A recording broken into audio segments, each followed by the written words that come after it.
안녕하세요. 5월 28일 행복한 목요일 보내고 계신가요?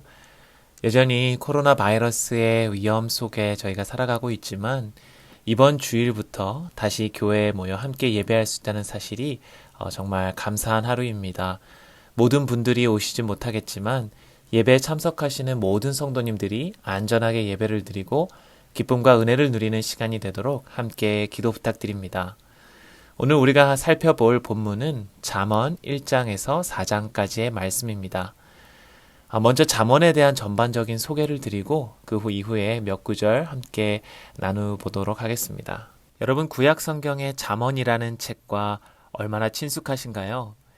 저는 학생 때에 참 순수하게도 이 잠언의 말씀을 매일 공부하기 전 한 장씩 읽으면 하나님께서 지혜를 주셔서 제 성적이 올라갈 거라는 이런 믿음을 가지고 읽었던 기억이 납니다. 이 잠언이라는 책이 어떤 책인가 그 제목부터 한번 살펴보면요. 히브리어 제목은 본래 미셸레 쉘로모라고 되어 있습니다.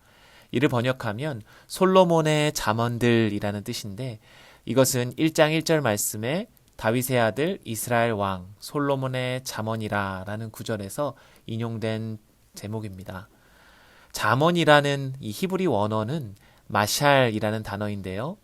비유, 비교, 또 짧은 글들이라는 의미를 품고 있습니다. 이 제목을 통해 유추해 볼 때 이 잠언이라는 것이 오랜 기간에 걸쳐 많은 경험을 통해 전해지는 어떤 함축된 진리의 교훈들, 그러한 글들이라고 생각해 볼 수 있겠습니다.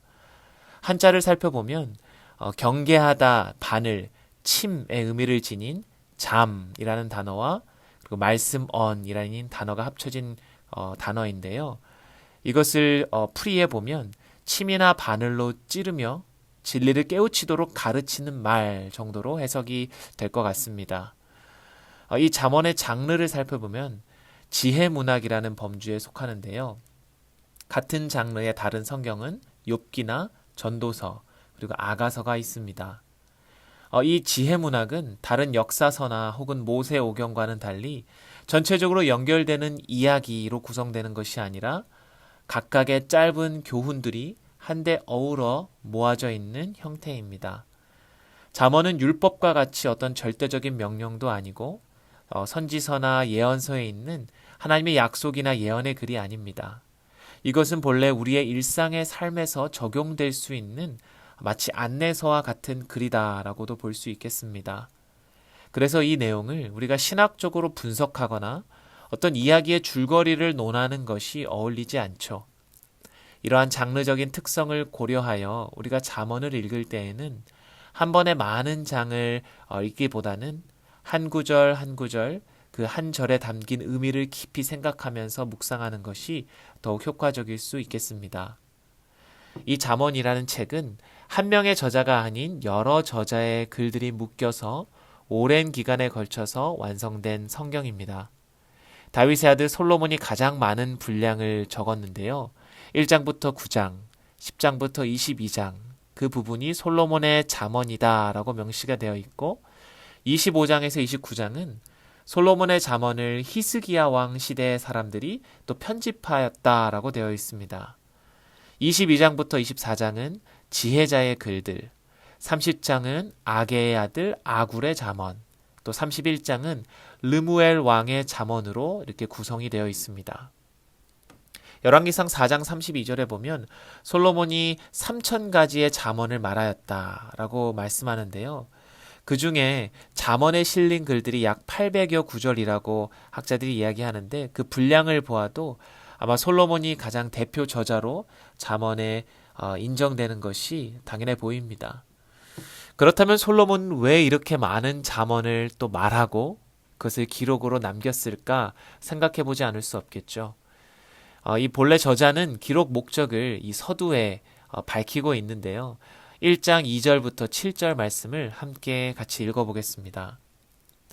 이는 지혜와 훈계를 알게 하며 명철의 말씀을 깨닫게 하며 지혜롭게 공의롭게 정의롭게 정직하게 행할 일에 대하여 훈계를 받게 하며 어리석은 자를 슬기롭게 하며 젊은 자에게 지식과 근신함을 주기 위한 것이니 지혜 있는 자는 듣고 학식이 더할 것이요 명철한 자는 지략을 얻을 것이라. 잠언과 비유와 지혜 있는 자의 말과 그 오묘한 말을 깨달으리라. 저자가 밝히고 있는 잠언의 서술 목적은 바로 지혜를 알고 깨닫게 되므로 지혜롭게 사는 법을 가르쳐주기 위함이다라고 정리해 볼 수 있겠습니다. 그리고 그는 이어서 7절에 잠언 전체의 가장 중요한 핵심 구절을 이야기하고 있는데요. 7절 말씀에 여호와를 경외하는 것이 지식의 근본이거늘 미련한 자는 지혜와 훈계를 멸시하느니라고 말씀합니다. 여기서 지식의 근본이다 라는 말에 근본이라는 단어의 히브리어 원어를 살펴보면요. 그 의미가 시작 혹은 첫 번째 것이라는 뜻입니다. 즉 지혜의 시작은 바로 여호와를 경외하는 것부터 라는 말이 됩니다. 다시 말해서 지혜로운 사람이 가져야 할 가장 첫 번째 지식은 여호와 하나님을 경외하는 것이며 이것이 없이는 다른 어떤 지식이나 지혜가 따라올 수 없다고 분명하게 선포하고 있는 것이죠. 하지만 이어서 미련한 자는 이 지혜와 훈계를 멸시한다고 말씀합니다. 여기서 훈계로 번역된 히브리어 무사르라는 단어는 엄격한 감시하에 받는 훈련을 가리킵니다. 즉 우리를 거룩한 자녀로 훈련시키시는 하나님의 말씀을 무시한 채 살아가는 자들이죠. 이러한 자들은 결국 패망의 길로 갈 수밖에 없음을 잠언 전체에 걸쳐서 설명하고 있습니다. 이 핵심 주제를 중심으로 저자는 이후 내용들을 통해 이 지혜가 어디서부터 오는지, 그 역할은 무엇인지, 지혜가 없는 자들의 모습이 어떠한지를 서술해 나갑니다. 또한 우리 인생의 여러 상황들과 다른 다양한 문제들 속에서 어떻게 우리가 그것들을 다루어야 하는가를 세세하게 보여주고 있습니다. 하나님께서는 성경과 양심을 통해 우리가 분명하게 지키며 따라야 할 규범들을 주셨습니다. 하지만 우리 삶에는 이렇게 명시된 규범들 이외에도 너무나 많은 것들을 결정하고 또 선택해야 될 상황과 문제들이 많이 있죠. 이 잠언의 지혜로 번역된 히브리어 단어 호크마라는 단어가 바로 이러한 도덕적인 규범을 뛰어넘는 모든 상황 속에서 하나님이 기뻐하시는 올바른 선택들을 내릴 수 있도록 하는 것을 의미를 포함하고 있습니다. 즉 인생의 크고 작은 문제를 우리가 만났을 때에 이 지혜가 있다면 하나님이 기뻐하시는 결정들을 내릴 수 있고 그렇지 않다면 그로 인해 어려움을 겪고 공경에 빠질 수 있다라고 계속해서 말씀하는 것이죠. 그래서 팀 켈러 목사님은 이 잠언에 대해 이야기할 때에 잠언은 딱딱한 사탕과 같아서 그냥 깨물면 얻는 게 별로 없고 이만 부러질 수 있다. 통찰의 단맛이 배어나올 때까지 음미해야 한다고 말씀합니다. 결국 이 말은 우리가 잠언을 통해 우리에게 주시는 이 지혜의 말씀들을 계속해서 묵상함으로 참된 지혜의 근원이신 그리스도를 깊이 알아가고 우리의 삶에 어떤 문제를 만나도 주님과 함께 또 주님이 주시는 지혜로 슬기롭게 해결해 나가야 된다는 말씀이겠죠. 우리가 앞으로 이 잠언에 대한 내용을 짧은 시간 동안 살펴볼 텐데 우리가 이 말씀을 묵상할 때에 정말 그 하나님이 주시는 깊은 은혜가 우리에게 올 때까지 계속해서 이 말씀을 묵상함으로 은혜를 누리실 수 있기를 바랍니다. 우리가 몇 가지 오늘 본문의 내용들을 짧게 살펴보고 오늘 내용을 마무리하겠는데요. 먼저 1장 8절 말씀을 함께 보겠습니다. 내 아들아, 내 아비의 훈계를 들으며 내 어미의 법을 떠나지 말라고 말씀합니다.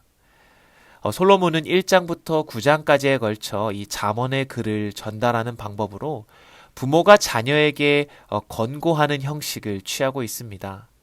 이것은 당시 고대 근동 지역에서 발견되는 여러 지혜서들에서 사용되는 동일한 방법인데요. 가장 먼저 자녀가 누구로부터 또 어떻게 교훈을 받아야 하는지를 먼저 서술하고 또 그 방법을 통해 삶의 중요한 가르침들을 선포하고 있는 것이죠. 자녀는 삶을 살아갈 때의 가장 중요한 가르침과 교훈을 바로 부모로부터 받아야 하고 또 그 법을 따라 살아가는 법을 배워야 하는 것이 우선됨을 말씀하고 있는 것입니다. 이 글을 쓰고 있는 솔로몬 역시 아버지 다윗으로부터 받았던 가르침을 기억하고 있습니다. 4장 4절에 아버지가 내게 가르쳐 이르기를 내 말을 내 마음에 두라. 내 명령을 지키라. 그리하면 살리라. 즉 부모가 자식에게 주는 교훈이 자녀가 가장 바르고 건강한 길로 갈 수 있도록 이끌어준다는 것을 솔로몬 자신이 경험적으로 또 은혜로 깨달아 알고 있었던 것이죠. 더욱이 신앙의 부모로서 자녀에게 물려주는 유산은 어떤 다른 것이 아니라 믿음의 유산, 하나님의 아버지, 그 참된 아버지 되신 그분의 말씀을 듣고 순종하며 살아가는 것을 자녀에게 가르쳐주고 몸소 보여주고 전달해주는 그 유산을 남기는 것이죠. 요즘 코로나 바이러스로 인해 가정에서 자녀들과 함께 많은 시간을 보내고 계시죠.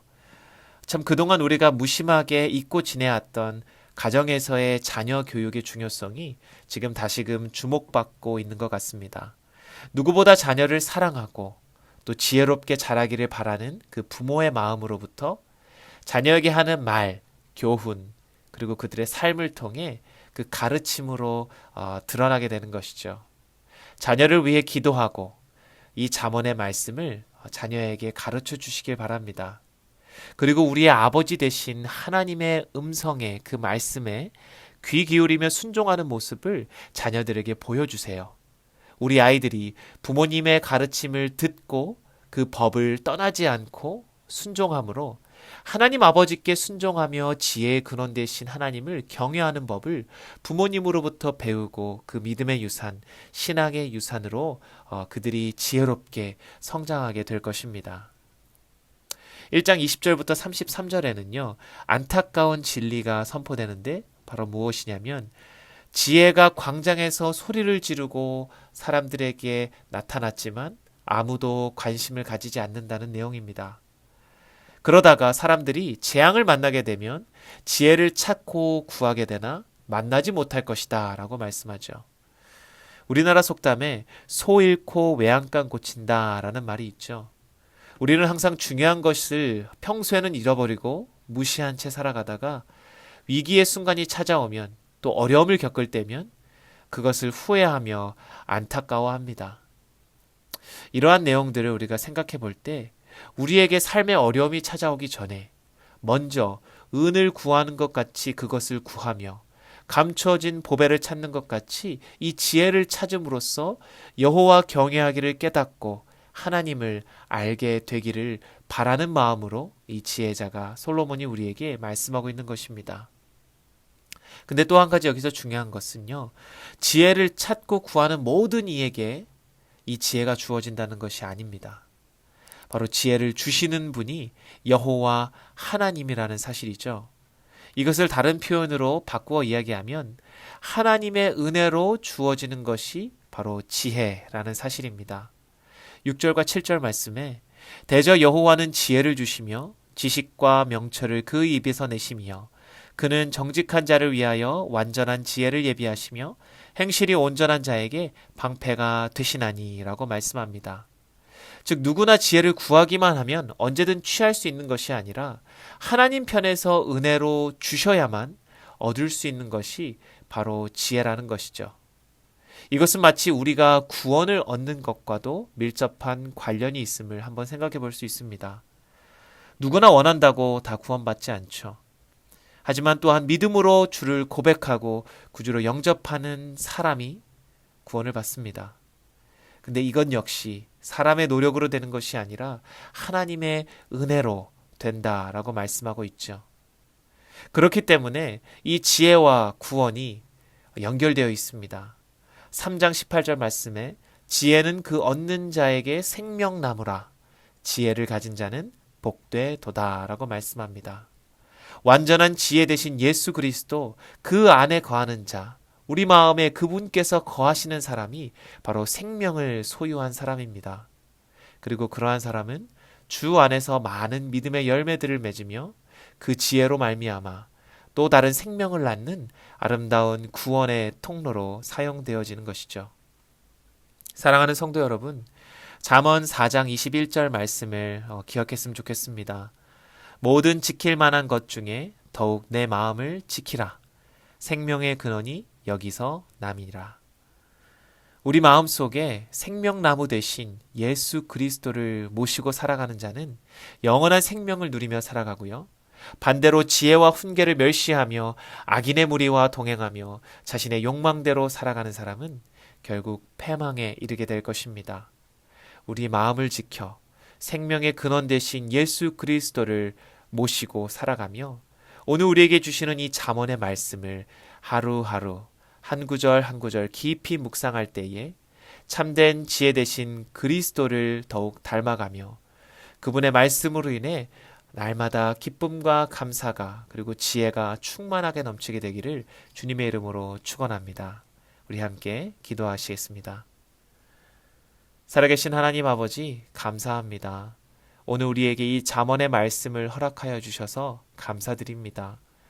우리에게 참된 지혜 되신 예수 그리스도를 허락해 주시고 우리가 그분을 통하여 그분 안에 거하며 그 지혜를 구하며 하나님의 은혜를 누리며 살아갈 수 있도록 저희들을 인도하여 주시옵소서.